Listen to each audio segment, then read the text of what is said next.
नमस्कार, जय जोहार संगवारी हो।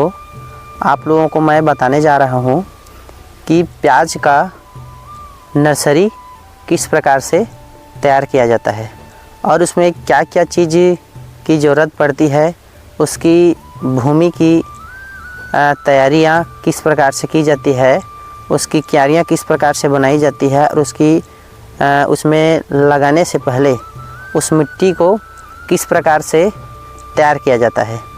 चलिए आपको मैं बारी बारी से इसका संपूर्ण जानकारी बताने जा रहा हूँ। इससे पहले आप मेरे चैनल को अगर सब्सक्राइब नहीं किए हैं तो आप मेरे YouTube चैनल पर जाइए और सब्सक्राइब कर दीजिए और बेल आइकन के बटन को ऑल कर दीजिए। चलिए दोस्तों आगे बढ़ते हैं कि प्याज की थरहा को किस प्रकार से अपन लगाते हैं। तो सबसे पहले मैं आपको बताने जा रहा हूँ कि एक प्लॉट में किस प्रकार से उसकी तैयारी किसान भाइयों को करना पड़ेगा और कैसे उसको जुताई करना है, कितना छोटा छोटा बारीक उसको मिट्टी को करना है, आपको मैं सारी डिटेल बताने जा रहा हूँ। तो सबसे पहले मैं एक शक्ति ज़िले के मालखुर्दा ब्लॉक में आने वाले बासिन गांव में आज आया हूँ और यहाँ के हर एक व्यक्ति, कहा जाए कि यहाँ कोई एक दो ठो घर छोड़ता है, बाकी हर घर में प्याज का थरहा का अच्छी तरीके से नर्सरी को उगाया जाता है। तो यही मैं आके आपको प्रैक्टिकली रूप से आपको बताने जा रहा हूँ कि प्याज की थरहा किस प्रकार से लगाया जाता है। सर्वप्रथम आपको बता रहा हूँ कि एक खेत के प्लाट को नांगर या फिर हल से, ट्रैक्टर की इस्तेमाल से इसको पहले जुताई किया जाता है और जुताई करने के बाद उसको ट्रैक्टर के माध्यम से उसको रोटोवेटर में उसकी अच्छी से पिसाई कर दिया जाता है। मिट्टी को छोटे छोटे बुरादों के रूप में काट दिया जाता है ताकि क्या है, प्याज की बीज की जर्मिनेशन में कोई भी प्रकार की दिक्कत ना हो और वो बीज में जर्मिनेशन 100% आ जाए। तो सर्वप्रथम ये आप जो प्लाट देख रहे हो वो इस प्रकार से अभी जस्ट इसमें रोटोवेटर के माध्यम से इसको मिट्टी को पिसाई किया हुआ है। आप इधर देख सकते हो, ये 1 एकड़ का प्लाट है और बासिन गांव में एक किसान का प्लाट है। इसमें कम से कम 25 से 30 किलो प्याज की थरहा की नर्सरी दिया जाएगा। और इस प्रकार से अभी आप देख सकते हैं मिट्टी इस प्रकार से हुआ है। तो किसान भाई जुताई के बाद इस प्रकार से क्यारियाँ बनाई हुई है, इसको हम लोग छत्तीसगढ़ी भाषा में डोहरू बोलते हैं। तो इस प्रकार से इसको डोहरू बनाया गया है। इसमें क्या है, सिंचाई में किसान भाइयों को दिक्कत नहीं होता है। तो सिंचाई करने से क्या है, आसानी से इसमें पानी का पलाव हो जाता है। इसलिए किसान भाई इसको क्यारियाँ बना दिए हैं। क्यारियाँ बना के बाद में बीच में एक ठो और बड़ा सा नाली बना दिए हैं ताकि इसमें मेन जो पानी का जो विस्तार है इसमें मेन यहीं से दिया जाता है और इसके माध्यम से हर एक छोटी छोटी क्यारियाँ बना हुआ है, इसमें क्या है उसमें जाता है बहाव इसका। तो अभी ये इस स्थिति में है किसान भाइयों कि इसमें बीज का बुआई हो गया है।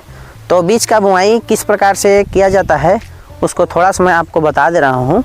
तो किसान भाइयों आपको मैं बता रहा हूँ कि बीज की नर्सरी के लिए इसको सर्वप्रथम ज़मीन को उसकी पलवाई किया जाता है। पलवाई करने के बाद वो अच्छे से गीली मिट्टी हो जाती है। उसके पश्चात उसको हाथ से उसको चिकना करना पड़ता है। चिकना करने के बाद में क्या है, वो हल्का सा सूखने के बाद में उसके बीज को छिड़काव करना पड़ता है। बीज को छिड़काव करने के बाद में उसमें छोटे छोटे बुरादा टाइप का मिट्टी को छान कर, मिट्टी को काट कर उसको टुकड़े को छोटा छोटा कर लिया, इकट्ठा कर लेते हैं। ये हम आपको आगे वीडियो में बताएंगे कि किस प्रकार मिट्टी को छोटे छोटे टुकड़ों में बनाया जाता है। यही मिट्टी खेत से ही मिट्टी ले जाकर खाट की चरपाई अपन इधर इस्तेमाल करते हैं, उसको छोटे छोटे बुरादा के रूप में बनाया जाता है। उसके बाद करने के बाद में पलाई करने के बाद में हाथ में उसको बराबर किया जाता है। बराबर करने के बाद में बीज को बुआई करके उसको मिट्टी से एक बार क्या है ढका जाता है ताकि उसमें कोई भी प्रकार के प्राकृतिक टेम्परेचर या फिर प्राकृतिक मौसम की वजह से वो बीज खराब ना हो।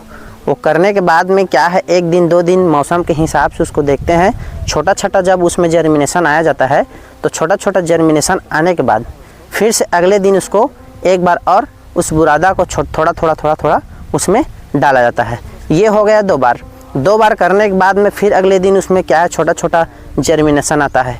जर्मिनेशन आने के बाद उसको एक बार और थोड़ा थोड़ा उसमें बुरादा डाल दिया जाता है। उसके बाद ये लास्ट में 3 बार करने के बाद में वो प्रोसेस ख़त्म हो जाता है। तो देखिए किसान भाई, आपको मैं बता रहा हूँ कि इसमें प्याज का थरहा किस प्रकार से छोटा छोटा 5 से 7 दिन में जग रहा है। आप देख सकते हैं इस प्रकार से इसका नर्सरी दिखाई दे रहा है। तो किसान भाई आप देख सकते हैं कि किस प्रकार से इसकी क्यारियां को बनाया गया है। और इसमें लगभग 1 एकड़ के प्लॉट में आपका 15 से 20 डिसमिल का इसमें प्याज का नर्सरी लग चुका है। और ये लगभग 4 से 5 दिन की अवधि हुआ है, जिसमें ये एकदम छोटा छोटा इसकी जर्मिनेशन दिखाई दे रहा है।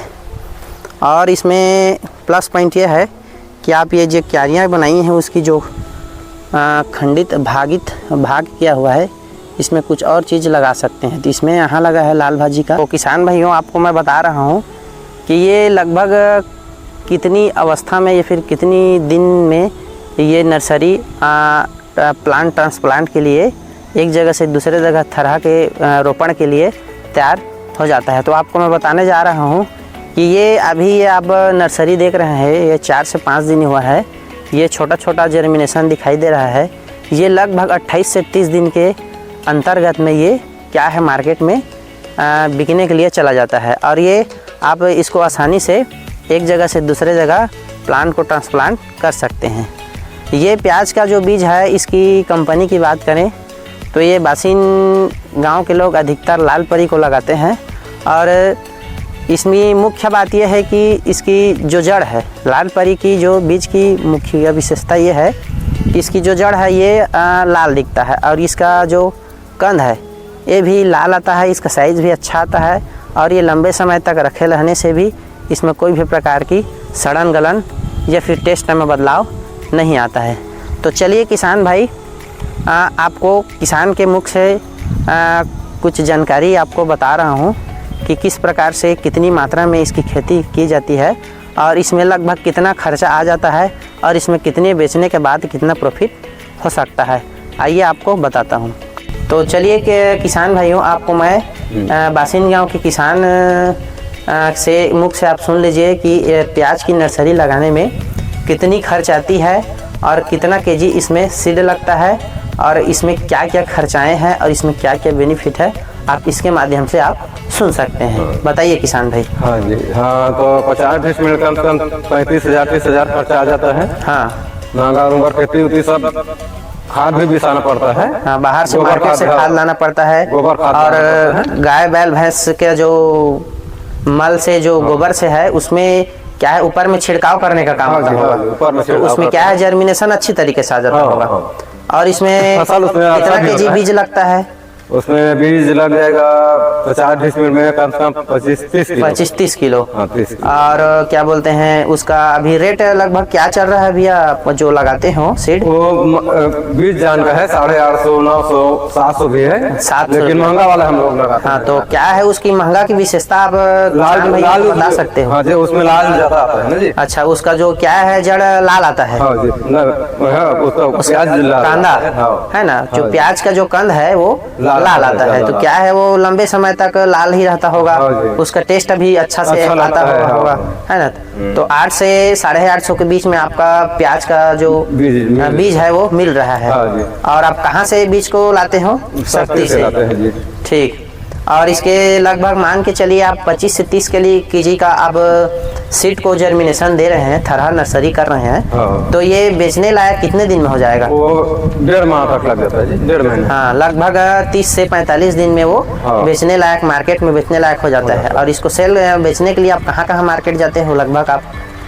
गाँव को बोलते हैं। हाँ गाँव का नाम बताना। और दोरायागढ़ जाते हैं, सारंगढ़ जाते हैं, हाँ। भैंसमा जाते हैं, भैंसमा जाते हैं, ठीक। और बड़े बड़े मार्केट में जाते हैं, और छोटा मार्केट में तो भी चलता है। छोटा मार्केट में भी जाते हो। हाँ, तो ये नर्सरी का आप तो बीज का रेट बता दिए किसान भाई। तो आपको मैं ये पूछना चाह रहा हूँ कि आप लोग इसको लेकर जाते हो, हाँ जी। तो मार्केट में क्या है, किसान भाइयों को कितने में इसको बेचते हो, कितना केजी रहता है इसका भाव? उसका मार्केट रेट देखकर होता है कि 30 रुपया चलता है, 40 रुपया चलता है। पहले तो समय के हिसाब से उसका रेट चलता रहता है। समय पहले तो 100, 200, 250 भी बेचेंगे। उसके बाद फिर ज्यादा होते जाएगा उसका व्यापार, तो रेट उसका कम हो जाता है। ठीक ठीक। और ये लगभग इसका बेनिफिट आप मान के चलिए, आप हम अपन लोग 50 डिसमिल का एवरेज का आपका हिसाब बता रहे हैं, तो 50 डिसमिल में लगभग 30-40 हजार खर्च हो जाता है। तो उसकी बेनिफिट अब लगभग कितना हो सकता है आपको? रेट के ऊपर माध्यम से चलता है ना, जितना रेट मिलेगा तो उस हिसाब से मिल जाता है। फिर भी एवरेज में मान के चलिए आप 30 हजार खर्च किए हैं 50 डिसमिल में, तो लगभग 1 लाख रुपया का हो जाएगा। मतलब 30 में आराम से 40 से 50 हजार आप बेनिफिट कमा सकते हैं 2 से 2.5 माह मान के चलिए। 1.5 माह में तो हो जाएगा, 50 खर्चा हो जाएगा, 50 तो नहीं। 1.5-2 माह में आप मतलब 50 खर्चे में 50 हजार आप आसानी से ले सकते हैं। और किसान भाई इसके आगे के बारे में आपको बताऊंगा कि ये अभी छोटा छोटा है, इसको हम आपको कितने दिन में कौन सा स्टेज कितना इसका ग्रोथ होता है उसको अभी इसी वीडियो के माध्यम से बताएंगे। आप वीडियो पर बनी रहिए। और जिस किसान भाई को प्याज थरहा या फिर प्याज की नर्सरी पौधा लेना है, वो हमारे बासिन गांव का ये किसान है, इसके यहाँ आप आ सकते हो और उचित रेट पर प्याज की थरहा ले सकते हो। और कि जिस किसान भाई को लाल परी के बीज लेना है, वो नायक टाड़ा साहू कृषि केंद्र में नायक टाड़ा है, वहाँ आके प्याज बीज आप ले सकते हो। तो किसान भाई वीडियो पर बने रहें। तो किसान भाइयों आप देख सकते हो कि ये प्याज का नर्सरी है, और पिछले टाइम हम लोग बताए हैं कि 4 से 5 दिन में इस प्रकार की इसकी ग्रोथ है।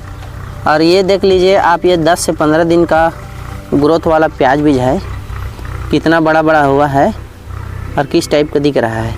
तो ये 10 से 15 दिन वाला ग्रोथ है। आगे आपको बताने जाऊंगा कि ये तो 15 दिन का हो गया, 1 माह लगभग में कितना बड़ा हो जाएगा।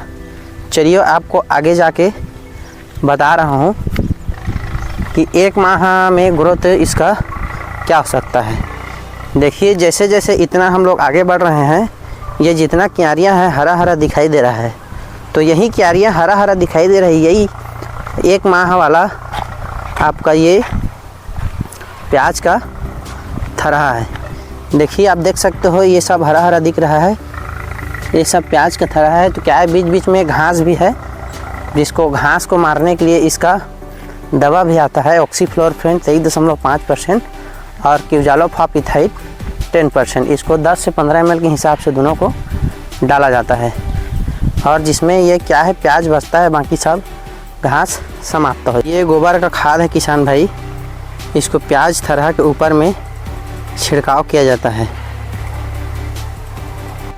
और ये उसकी मिट्टी का छोटा छोटा टुकड़ा बुरादा है, इसको इस खाद में मिलाकर छिड़काव किया जाता है। इस खाद में इसको छाना जाता है।